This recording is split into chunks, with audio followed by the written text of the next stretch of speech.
Thanks for joining me today, and it's my hope and prayer that you would really be inspired and encouraged by what I believe is a timely message for today, for now.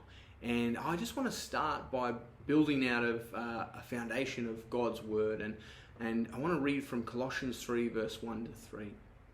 And it says this, since then you've been raised with Christ. Since then you've been raised with Christ. Set your hearts on things above, where Christ is seated at the right hand. Set your mind on things above, not on earthly things. Set your mind on things that last. Set your minds on things above, not on earthly things, for you died and your life is now hidden with Christ in God. You know, what I want to do is I want to share with you what I believe is a powerful tool that's going to help us to grow closer to God and build our faith and our intimacy, and really be significant in helping us to change the direction of our life. You know, we live in a very crazy and challenging world and a difficult time. It's painful. There's a lot of hurt going on. There's a lot of fear and anxiety. There's heaps of tension. And I want to share with you a tool that I believe can really help to build our faith, and then if we apply it, can actually change our life in a significant way. And so my hope is that God would use this tool to transform our lives and our faith and our intimacy with Him. You know, over the last few years, the world has been bombarded with headlines. And that's a little bit of what I want to talk about today, is headlines. You know, we had this little thing pop up a few years back called Corona. And since then, we've had heaps of just fearful headlines, right? Corona and the job losses and the economy, and we're shutting down this, and there's a shortage of that, and that people fighting in the shopping centers because of toilet paper, for goodness sakes. And not only that though, we've also had a lot of, if you looked around globally, a lot of racial tension, a lot of political divide. We've had some of the largest protests ever taking place in different formats around the world. And even now, today, if we turn on the headlines, we're going to see things about Russia and Ukraine and just the murmurs of war and tension there.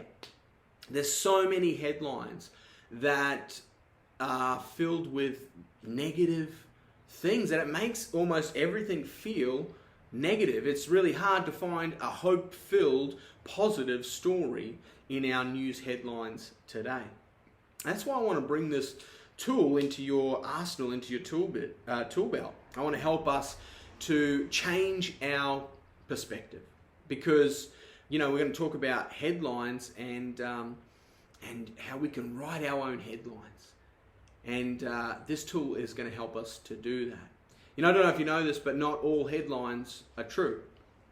Maybe you've figured that out, but not all headlines are true. And so here's a few headlines, famous ones, things that happened in our world that you're probably aware of. And here's some headlines that went with them that just weren't true. So let's have a look here. Titanic sinking, no lives lost. Sadly, we know that to be wrong. Some other headlines: babies will disappear in the next 100 years except imported ones. Sociologists predict time when childbearing will be unfashionable. I didn't get the memo on that one. So sometimes headlines aren't true, and then there's other times where headlines are just funny. They're just funny, right? I found a few funny ones. Here's one. It says, rally against apathy draws small crowd. Makes sense, right? What about this one? This is something that happened just recently. Man accidentally joined search party looking for himself. Turkish man had a few too many drinks, ended up joining the search party looking for his own self. So not only are headlines not always accurate, but sometimes they're funny. And so here I want to give you a tool today to help us to write our own headlines.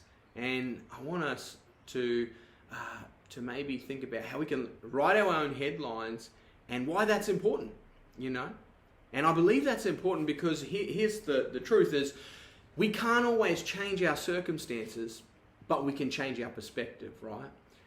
That's the reality. And you know what else is the reality is that there's a lot of hard stuff going on in the world today. There's a lot of difficult things happening probably in your life right now. And we can't change everything. We can't change the world. We can't change our circumstances sometimes. But the good news is, with God's help, we can change our perspective, right? In fact, throughout the Bible, we see all these examples of these different characters that we come across who did just that. You know, their circumstances were difficult and hard, but their perspective, their attitude was different. You know, I'm sure we could visualize with some creativity, you know, some of maybe the headlines that would have been written about these people and their circumstances in the Bible. Maybe an example of this is Moses. Moses in the Bible sends out some people to scout out the land of Canaan, and he wants them to find out what it's like. He wants a report. What's it like? What are the conditions? Are there people there? Is there lots of them? Are there different people? Is the land good for growing crops? Is it bad? Give us the lowdown on this land so we know what we're coming up against. And two different groups head out to scout out the land.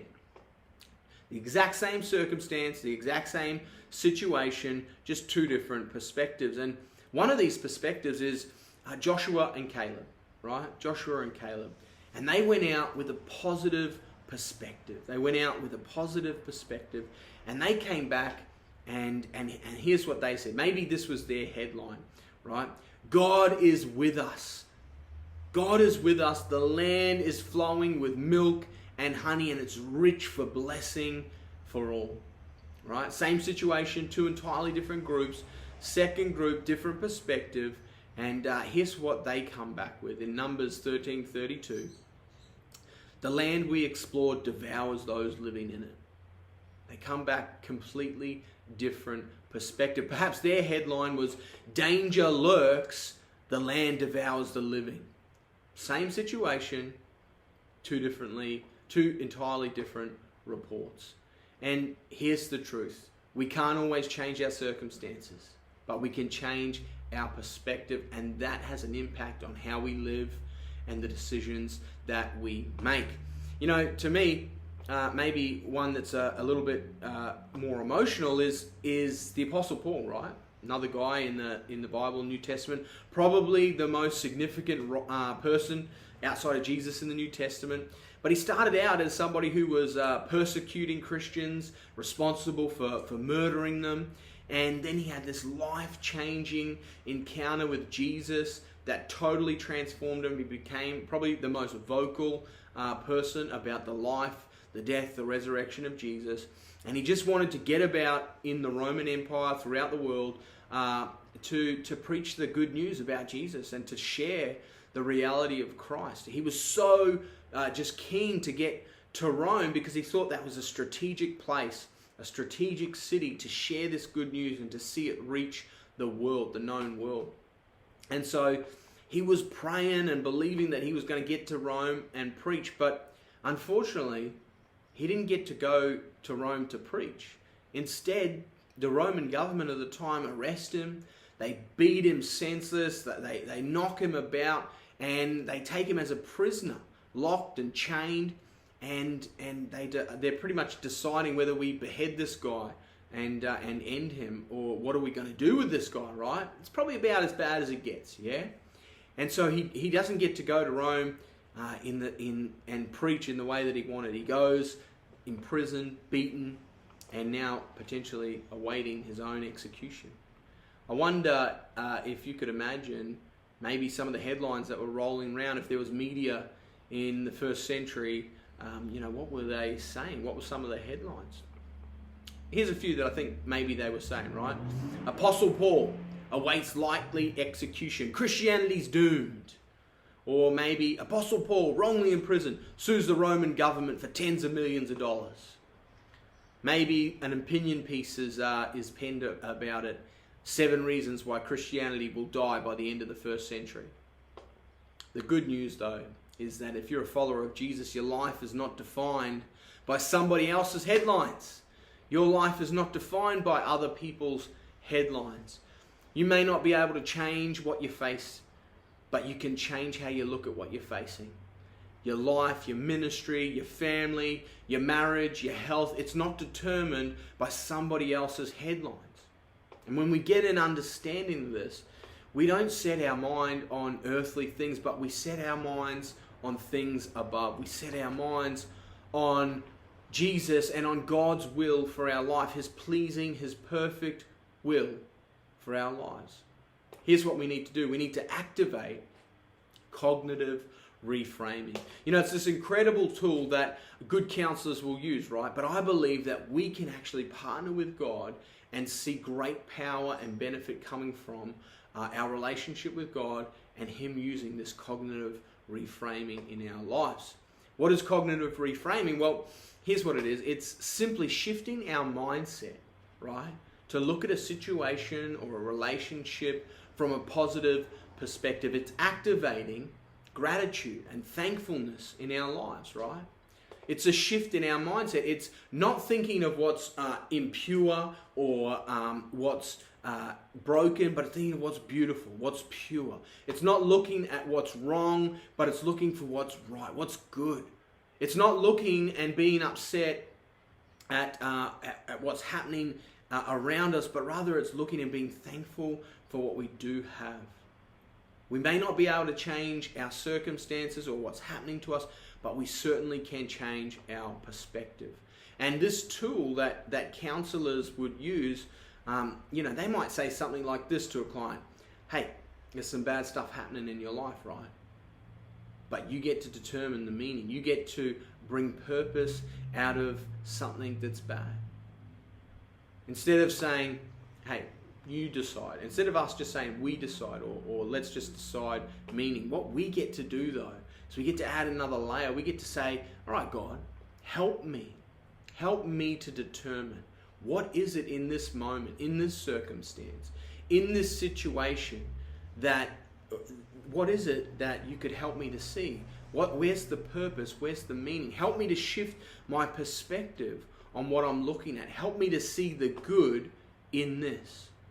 Help me to see what you would have me to see in this that I'm facing. And no matter what you're facing, no matter the fear and the anxiety that you are facing or that you're feeling in God, you will overcome it. You will overcome it. So you can't control your circumstances, but you can change your perspective.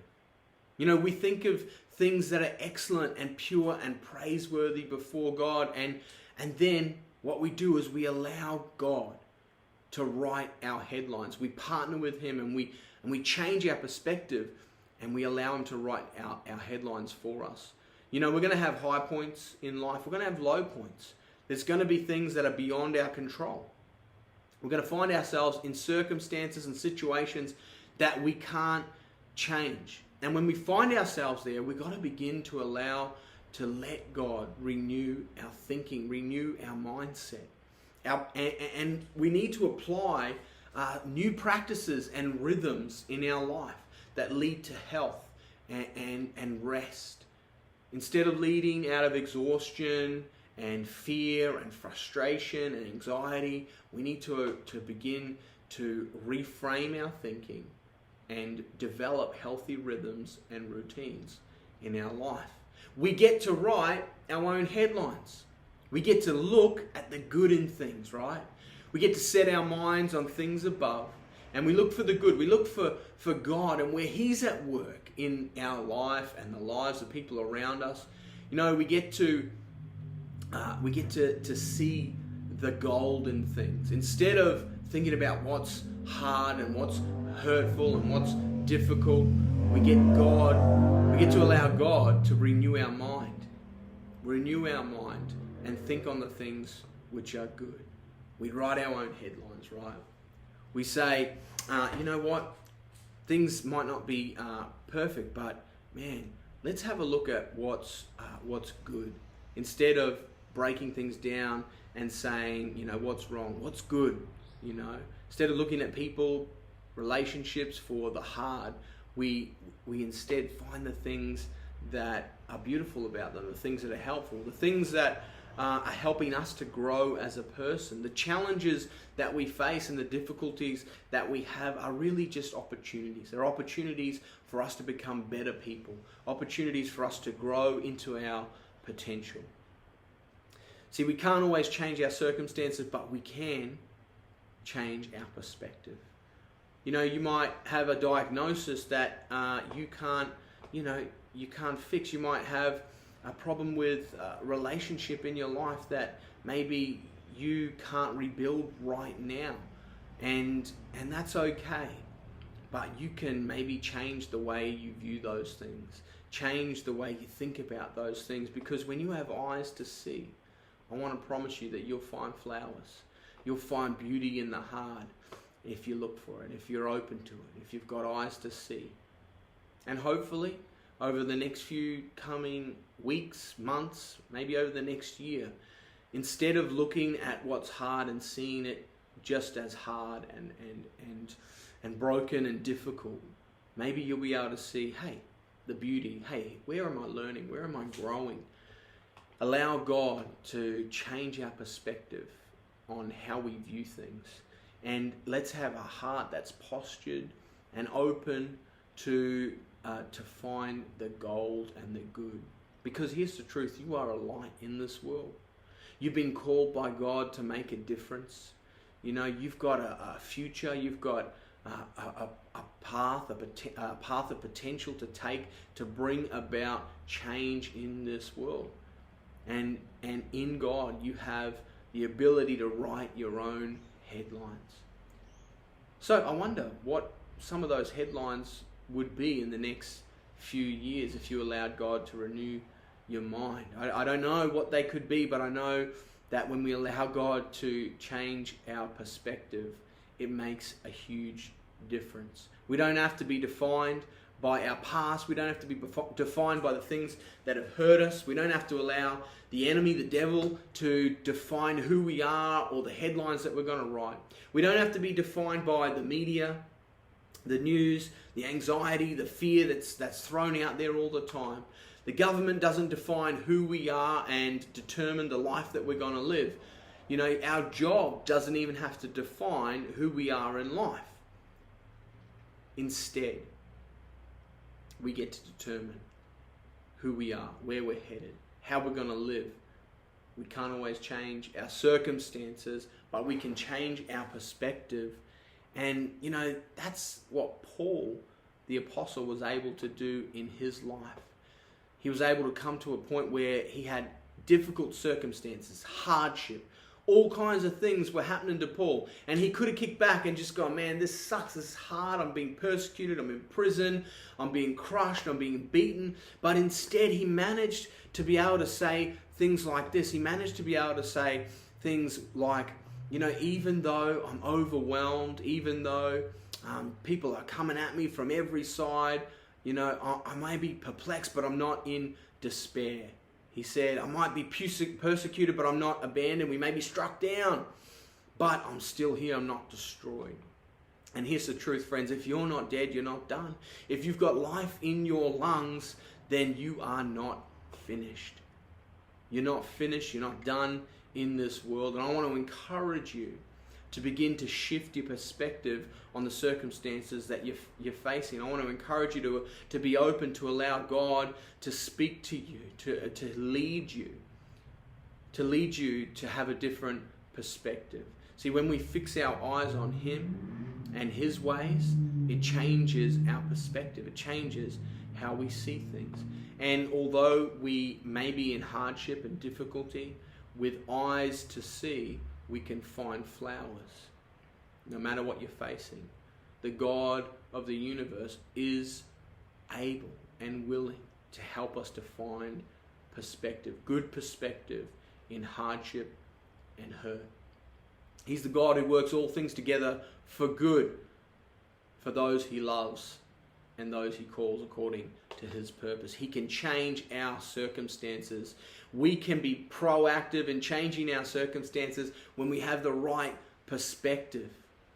So my prayer is that you would allow God to deposit in your heart today, in your soul, your innermost being, seeds of change.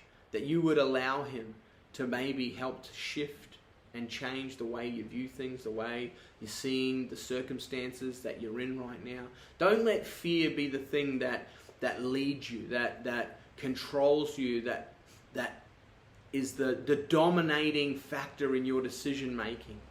Allow faith and hope to rise up inside of you. Allow them to bring about a change in perspective and in your life. And if you do that, friends, life will be all of a sudden different. I want to invite you today to, maybe if you've never started a relationship with God, I want to invite you to be thinking about that. To be thinking, man, life is hard and it is full of difficult things, but I need help. I need a higher power. I need something outside of myself to help me to see things differently. And I believe that person, the only person that can do that, is Jesus. So if you've never done that before and you want to find out what it means to follow Him and how you can partner with Him in bringing change in your life, shoot me a message. I would love to talk to you about that. You could simply begin right now by saying, you know what, God, I don't know all there is to know about you. I don't know all there is to know about following you, but hey, I want to open my heart. I want to begin that journey with you today. Would you help me in Jesus' name? It's as simple as that. That's how we begin the journey. So friends, I want you to know that you have the ability to walk with God and write your own headlines. And here's some headlines you need to know about yourself. Here's some truth that you need to know before I let you go, is that you are loved. You were created on purpose for a purpose. God has good things prepared in advance for you to do. He loves you. He created you. He gave you gifts, talents, skills, and abilities to bring about change in this world. Positive change for good. And so my prayer is that you would step into your potential and that you would bring about good in this world. Hey, love to hear from you. Love to hear your thoughts on what we've been sharing today. And God bless you guys, and have a great week, and I hope to see you soon.